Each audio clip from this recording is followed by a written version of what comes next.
Assalamualaikum warahmatullahi wabarakatuh.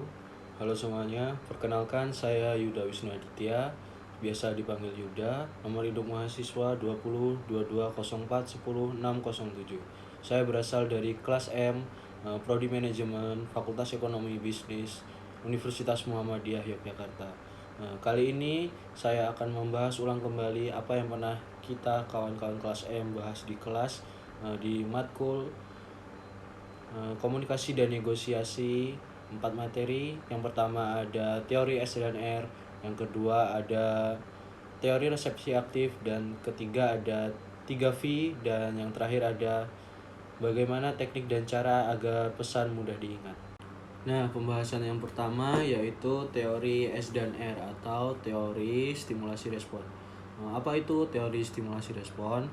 Teori stimulasi respon atau yang lebih dikenal dengan teori SR merupakan model klasik komunikasi yang banyak mendapat pengaruh dari teori psikologi.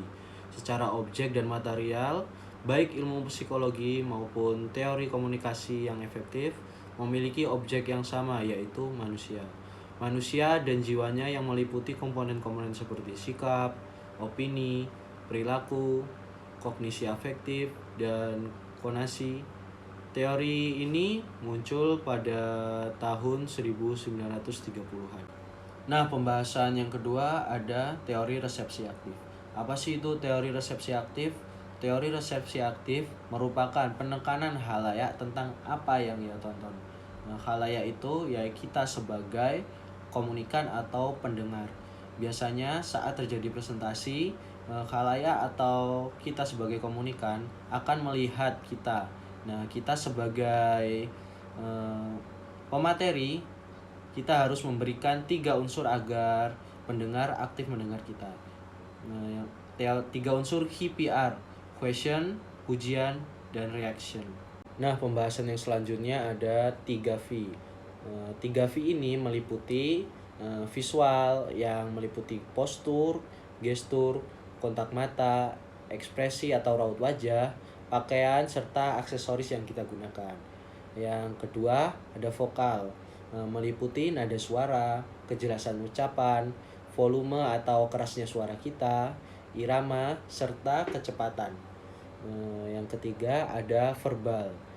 Verbal meliputi kata-kata yang kita pilih seperti kosakata, tata bahasa, istilah-istilah, atau slang. Nah, pembahasan yang terakhir ini yaitu 4 teknik dan trik supaya pesan kita mudah diingat. Yang pertama, apa yang kita sampaikan di awal. Pastikan ketika kita membuka atau mengawali presentasi, kita harus mengesankan audiens kita agar di step-step selanjutnya audiens kita bisa fokus ke kita. Yang kedua, apa yang kita sampaikan di akhir. Pastikan pesan-pesan akhir itu yang powerful agar audiens bisa mengingatnya. Yang ketiga, apa yang kita sampaikan berulang-ulang. Biasanya ketika kita presentasi ada bagian yang kita sampaikan berulang-ulang. Nah, itu biasanya mudah diingat oleh audiens kita.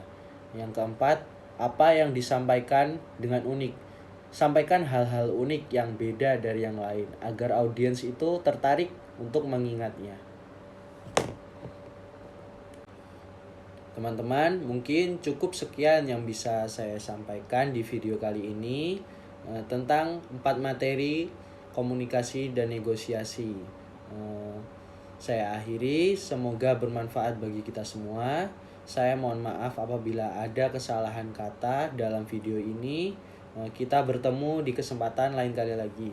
Saya Yuda Wisnu Aditya, pamit undur diri. Saya akhiri. Wassalamualaikum warahmatullahi wabarakatuh.